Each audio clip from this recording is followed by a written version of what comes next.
কারখানার গেটে তালা লাগালে হাজতবাস, আর কারখানার গেট ভাঙলে 3 গুণ আদায় করব।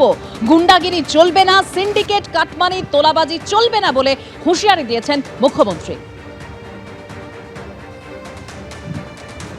আইন শৃঙ্খলাকে ঠিক করতে হবে, গুন্ডা দমন আইন। কারখানার গেটে তালা লাগালে আপনাকে হাজতের ভিতরে থাকতে হবে। কারখানায় এসে গেটে ভেঙে দিয়ে গেলে 3 গুণ আদায় করব। কোন গুন্ডাগর্দি চলবে না। No syndicate, no cut money, no উসুলি। জানতে পারলেই ভেঙে গুড়িয়ে দেবো। মেজিয়ায় শ্যাম স্টিলের কারখানার ভিত্তিপ্রস্তর স্থাপন করেছেন মুখ্যমন্ত্রী শুভেন্দু অধিকারী। এর আগে আমরা জানি ডানকুনিতে লাক্সকোজি ইউনিটের উদ্বোধন করেছিলেন তিনি, সেখান থেকেও তিনি নিশানা করেছিলেন প্রাক্তন মুখ্যমন্ত্রী মমতা বন্দ্যোপাধ্যায়কে। আর আজকে বাঁকুড়ার মেজিয়ায় শ্যাম স্টিলের কারখানার ভিত্তিপ্রস্তর স্থাপন করেও প্রাক্তন মুখ্যমন্ত্রী মমতা বন্দ্যোপাধ্যায়কে নিশানা করেছেন বর্তমান মুখ্যমন্ত্রী শুভেন্দু অধিকারী। প্রাক্তন মুখ্যমন্ত্রীর হাতে অনেক সময়, একবার এসে প্ল্যান্টের ভিতরে দেখে যাবেন, আমাকে জানালে আমি প্রাক্তন মুখ্যমন্ত্রীকে সরকারি হেলিকপ্টার দিয়ে দেব। প্রাক্তন মুখ্যমন্ত্রী বলতেন গুজরাট, উত্তরপ্রদেশ হতে দেব না। পশ্চিমবঙ্গে বিজেপি সরকার না এলে শিল্পপতিরা ওড়িশা চলে যাবে বলেছিল। কি বলেছেন মুখ্যমন্ত্রী শুভেন্দু অধিকারী, শুনুন।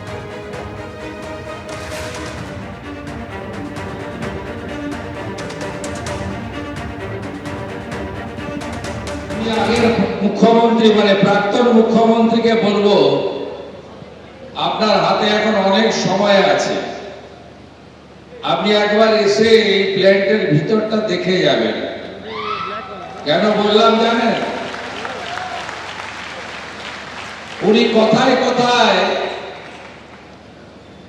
বিশেষ করে মারোয়াড়িদেরকে, হিন্দি স্পিকিং লোকেদেরকে বলেন, ये लोग तो बाहरी है, गुजरात बनने नहीं दूंगा,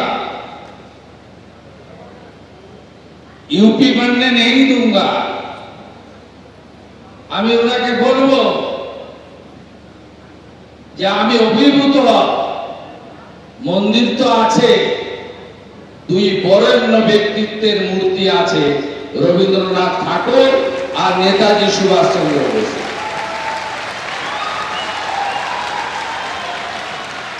আপনি একবার এসে দেখে যাবেন, আমাকে জানাবেন, আমি সরকারের হেলিকপ্টারটা দিয়ে দেব।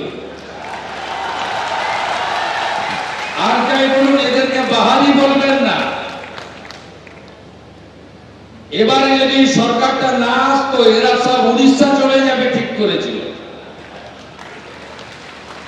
সিন্ডিকেট রাজ, তোলাবাজি, রাস্তায় গাড়ি নিয়ে বেরোলে হাত পাতত, গুন্ডা ট্যাক্স,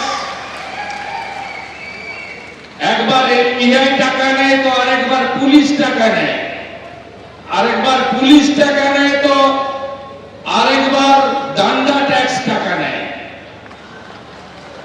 কি অবস্থা করে রেখেছিলেন আপনারা? এই সরকার আসার জন্য বাংলা বাঙালি বেঁচে গেছে, আর ইনারাও ফিরে আসতে শুরু করেছেন। এবিপি আনন্দ, এগিয়ে থাকে, এগিয়ে রাখে।